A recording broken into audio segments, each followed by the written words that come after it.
Cridland, waking you up with a smile every Saturday morning on DCR 104.9 FM. Live from Dover to all surrounding towns and villages.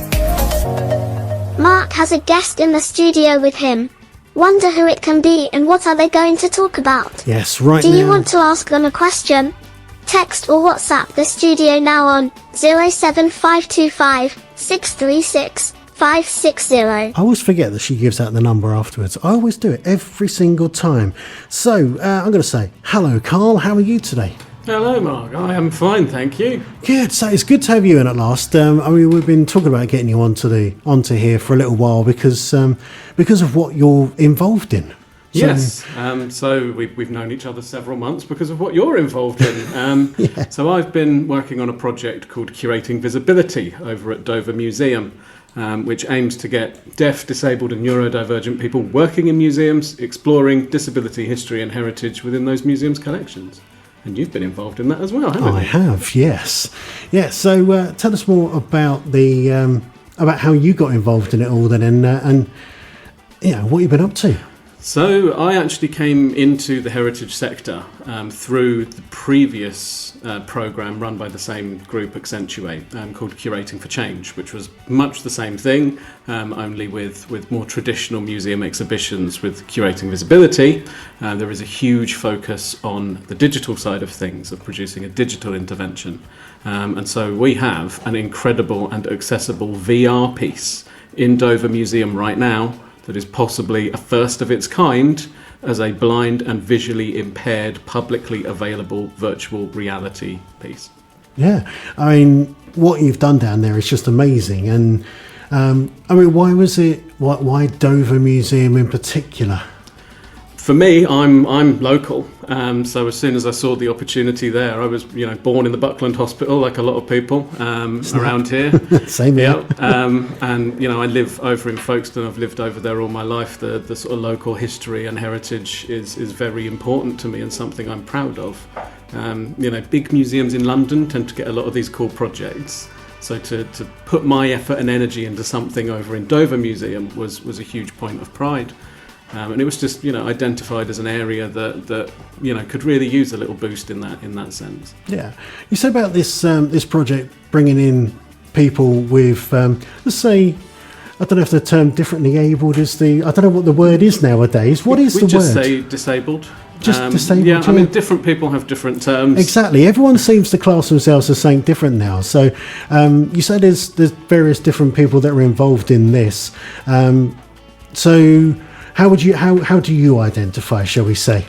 I count myself as a disabled person. I'm autistic. That autism has shaped my life and everything that has happened to me. And so I don't really think I can remove that from myself. No, not at all. So this, can you tell us more about what's in the museum, this whole new piece? Yeah, so we explore multiple stories of disabled people from Dover's past. So we look at, I think one of your favourites is a smuggler from the Aldington gang who lost his leg in a firefight with customs. We have the botanical author and illustrator Anne Pratt, who lived and did the bulk of her work while she was in Dover, actually on Castle Street, just down the road from the museum. And we look at disabled swimmers Bill Stein, who was the first recipient of the Channel Swimming Association Special Award for an Impaired Swimmer, and Gertrude Ederle, who was the first ever woman to swim the Channel, who broke the record, men or women, when she did it, and was deaf. Yeah. So I mean, there is really some amazing stuff that's happened with people who, have got different, they're not, as you would say, they're not in the main limelight because of various different things, but they should be, because they've done amazing things despite having, conditions that they have to deal with and the way that they have to make their own adjustments to things. But they've done it, and they've done amazing things, but they just aren't celebrated. Yeah, and I think one of the core things of the messaging that we're putting out is these people just achieved that the fundamental qualities that led to them doing what they did, good or bad, Mr. Smuggler, it was human qualities. It was necessity, opportunity, and ambition, determination, which are human things. These are not special characteristics of disabled people. So I think it's really important that the people we do highlight are broad and varied. One of the proudest moments I had, a lovely couple from Albuquerque come into the museum, did it the other day, and the woman said, the story of that smuggler's not really worth celebrating, is it? I was like, no, it's not, and that's why I put it there. It's about the variety of disabled people's lives and what they get up to. Yeah. So you've got a few songs that are relatable to this new exhibit. So you're going to do one for us now. What one are you going to do? What's it about? So this is Smuggler's End. I'll open with that one. That looks at the Aldington gang and kind of places them within a social context. I think it's a good song to start with. Okay, brilliant. So for the first time ever live on DCR, I'm going to hand over to Karl Mercer. We weren't caught up in the moment. We weren't doing this for kicks. We just put food on the table with enough spare left for drinks. Oh, it's easy to act in bad taste when you're not in good health. But we're not the ones who made the world, each man for himself. Sure, there was some greed too, violence and some lust, but for the first time in our lives, oh, the rich man paid for us. We're just the flame, oh, it took your gold to spark it. We can only provide goods, but you supply the market. It's like it was before, oh, it's just the same as a war. You enjoy it from your armchairs, the hard work of the poor. But there must be something different, these winds of change are gusts. 'Cause unlike when we died for free, today the rich man pays for us. So bring us up the tubs, bats, and let's all have a taste. I'll pay for Mama's gravestone with baccy and with lace. I went from hefting wheat and fighting for a crust to a quality life and a bonny wee wife, 'cause the rich man paid for us. We bring the goods in on our boats that sway from side to side, like the judges, MPs, magistrates when they buy 'em for cut price. Oh, they'll sip the gin and drink the smoke and give us all reward, till we're stood up in the dock, then they expect to be called a lord. I suppose we're only equals when we're dead or when needs must, but at least this time I'm getting mine, 'cause the rich man paid for us. So bring us up the tubs, bats, and let's all have a taste. They might raise the taxes, but we'll just raise the stakes. Some lawmen have been shot down, and sure that caused a fuss, but our wages also shot right up, 'cause the rich man paid for us. Don't be entrepreneurs, oh, they'll punish you for trying. Those aristocrats who built their cash off peasants' work to die in will send you off in exile, protecting their society. The chains around our ankles aren't the only thing that's irony, 'cause when we're in Van Diemen's, our skills will be a plus. We'll colonise and own the land. And who do you think's footing the bill? That's right. Oh, the rich man pays for us. Oi! Woo! Excellent. See, Did you play that one for us at the at one of our? I did, yes. Yeah, I'm sure I recognised it. And I was like, yes, I love this one. When are you going to get it recorded? I don't know. Maybe you should. It's having time and money to get it recorded. That's the problem. So if someone out there wants to pay to get these songs recorded, because they are really good. I have more. Yes. Plenty of songs. Many more. So, I mean, that one particularly about the smuggling side of things, and you've written quite a lot of songs. Are most of your songs like history story related, or have you got other things? Yeah, I think, that tends to be something that does inspire me, and, particularly inspired by whatever my brain is focused on. So when I'm working on historic things, I tend to kind of pull inspiration from there. But it's also a lot of songs that are very personal, that are kind of poetic explorations of stories of my life and situations in my life. Yeah, so it's varied. So, I mean, the various different things on display in this new exhibit. There is one really good poem on the wall as well. There is, I believe it is The Good Old Disabled Days of Dover by one Mark Cridland. Yes. Relating to all that as well, so we're keeping it on the same theme there. I mean, not everything's about smuggling, but no. That one, it's those stories of the people that were injured in some way, whether they needed to have, you get the stereotypes of wooden leg and hook hand and things like that, but they were still able to work. They were. Yes. It was just. I mean, particularly, that era is really interesting. Generally, when you're looking at disability history and you can't find it, it's because it's been hidden. People don't want to talk about it. With that era, it's because it's so common that people don't talk about it. The Napoleonic Wars were a hugely disabling event. I think a nurse reported after a battle once that of the people she treated, 50% of them were probably coming home with disabling injuries. Yeah. You're looking at, shrapnel wounds, blindness, deafness, loss of limbs, amputation was pretty much the cure for an infection back then. If you had an infection in your toe, they'd take your foot off. And Safer. so, hugely disabling event. And many of these veterans would have been involved in the smuggling trade. And one of the reasons they were getting involved is because it was so difficult doing their labouring jobs and their fishing jobs, and smuggling could pay, a month's wages in a night.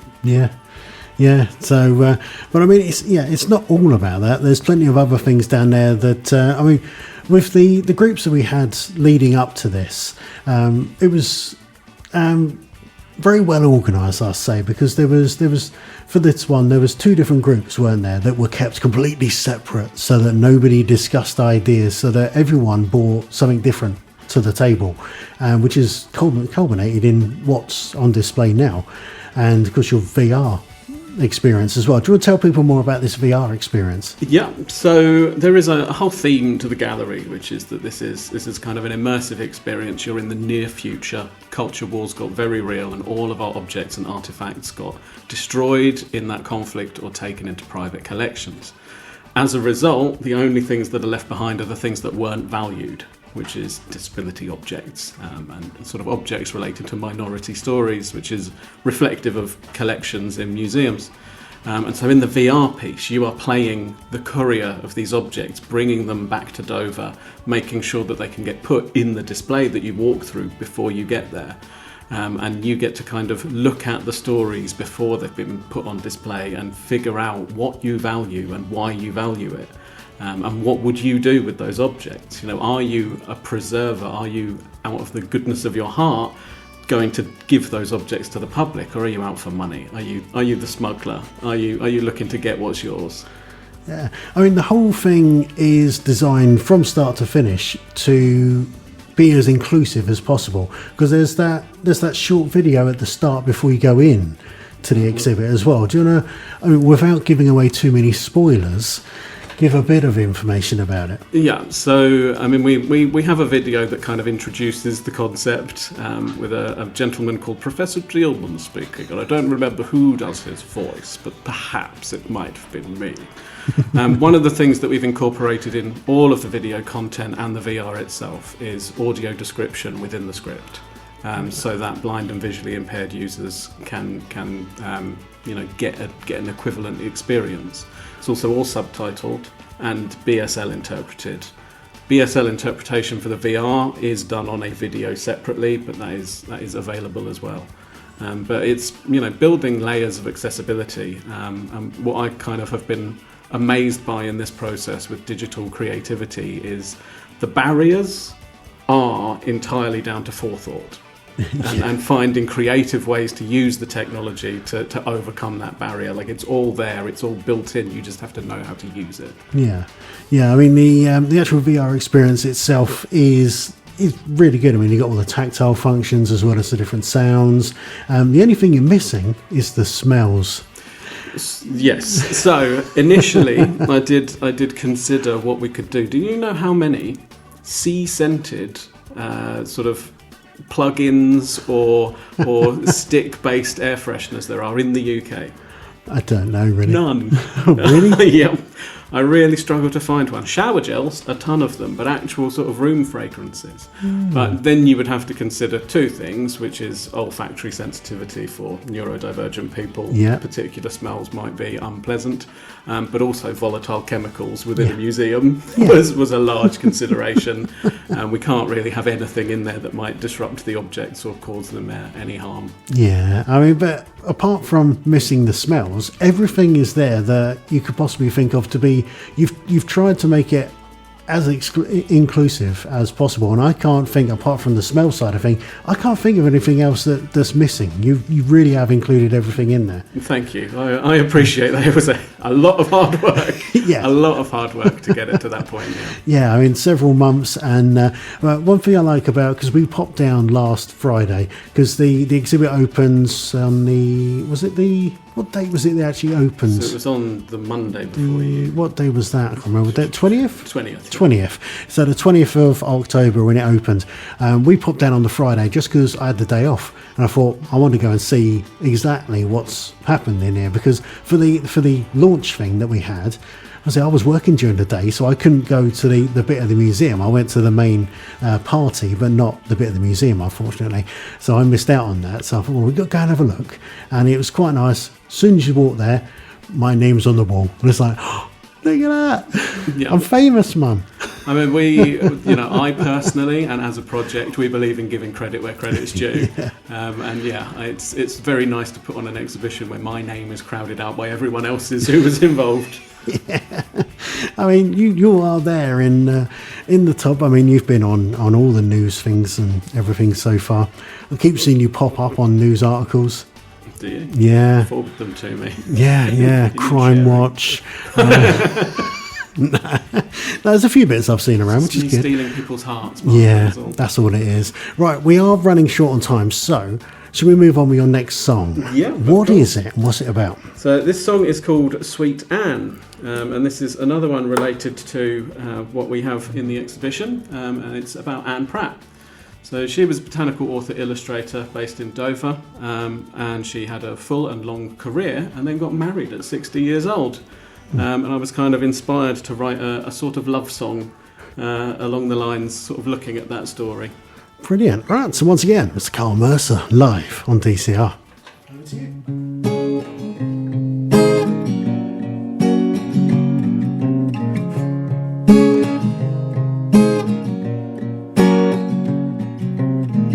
If you were closer, maybe I could see those flowers in your eyes. But you move further away. You saw a beauty there in undergrowth that others just despise. Could tease a smile from the mud and the rain, but saw the beauty in you. What to do when your heart's bloom closed. Couldn't get out much as a child, but that never stopped your tune. 'Cause you got lost within a page and leave for in your mind. Please take me with you to those worlds where every flower is in bloom. Maybe there's a one with a hope to find. 'Cause you are the one who can get me through. Oh, and my heart's bloom closed. Press the flower, let it dry. Another page left to write. Fulfilling life, but still it feels unsettled.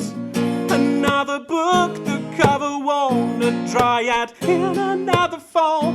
Loving a woman, oh so bright, so better.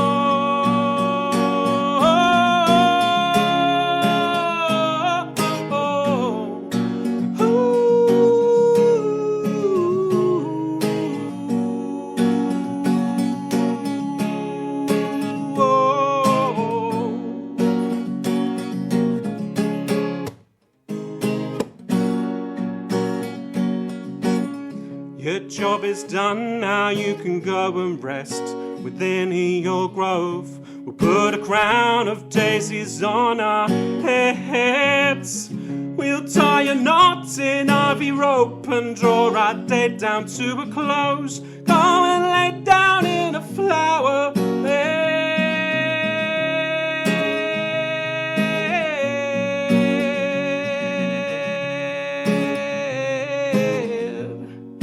Lay down in a flower bed.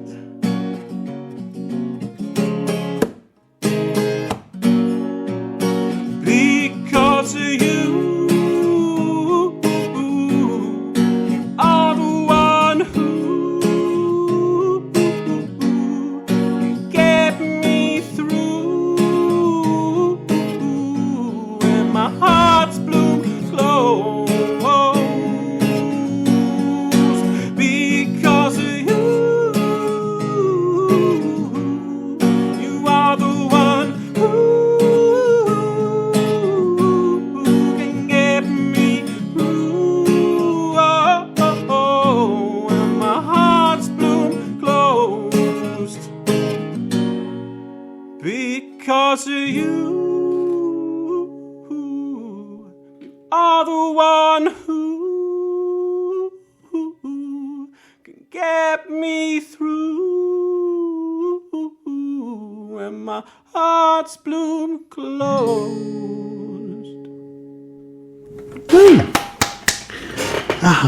Another lovely song. You can really tell the story. You really are the storyteller. I do my best. That's how I got my start. I'm a writer and storyteller by trade before all of this happened. Yeah, and you do it well. That's the main thing. Is that you know how to tell these stories so that people can understand it, which is how it's worked so well down at the museum. That the stories that are on show, you can actually you get the feeling for what these people were like. Really, it's the way that you've put it together is it's superb. People need to go down. And I'm not a traditional museums background person. I'm like working class council house lad from Kent. And that's always been a thing of being a nerd, and being that is finding a way of actually getting people to connect with your interests. And a very formative experience when I was up in the Ashmolean for a work-related thing, and I overheard a visitor read a label and go, "Why they got to be so clever? I just want to know what it is." And I agreed with them. Their labels were very technical. Their labels were very informative in that sense. But they didn't tell a story, and that's what people connect to. Yeah, exactly. And they really do. So, how long is that exhibit there for at the Dover Museum? At the moment, it will be on until the end of January. Right. Any chance of extending? Hopefully, but at the moment we're looking at the end of January as the date. Okay, and so we've got the VR thing down there, but do you know how people book for that? So you can get all the information on our website. If you go to dovermuseum.co.uk, there will be a bit in the top corner that tells you about Curating Visibility Exhibition. Just click that link. It will have all of the accessibility information, the audio described tour, British Sign Language videos, and a link to book for the VR experience. Excellent. It's all there. I mean, I definitely recommend it, not just because I was involved and there's a bit of my work in there, but because overall it really does display that hidden side of Dover's history that people don't want to talk about all the time, but it's there for a reason. Yeah, it's Dover's heritage is absolutely spectacular. It's incredible. So diverse. Sadly, many people think it's just that fortress on top of the cliff. That's where the kings and queens may have hung out, but the real life was happening down in that valley, and those are the stories. People seem to think like Dover Castle and Romans. So it's like, what have the Romans ever done for us? Roman painted house. Oh yes, that's a good point. That's open. That's quite nice to go into now as well. And the Mason Jew. That's all nice as well. Incredible. Yeah, it's all gone fancy now. Nice to have a party in there. Yes. Indeed. So we are running very short on time. So do you have anyone else that you need to give a shout out to, or any mentions that you need to do? Feel free to follow Dover Museum on Instagram at Dover Museum, and follow me on Instagram at Karl_Mercer. Everyone, they know who they are. They're brilliant. They know. Can't who name they names. Are. Exactly. Everyone that's been involved. The group that I was with was brilliant. I didn't really get, because you kept the two groups separate, I didn't get to meet who was in the other group, but it was like secret squirrel stuff. But it's turned out well. So yeah, definitely get down there. So the actual exhibit is if you go up to where the Bronze Age Boat Museum is, you go through that, it's there. You can't miss it. There's big purple signs. So it's very bright. But no, thank you very much for coming in today, Karl. Thank you for having me. Absolutely brilliant. And yeah, the songs are amazing. All right, thank you very much. Cheers again, Karl. Thank you. And thank you everyone for listening. I will be back next Saturday. Play the music. The best of today. Saturday mornings with Mark Cridland on DCR 104.9 FM. In association with the Booking Hall Dover. Live on air every Saturday from 10 a.m.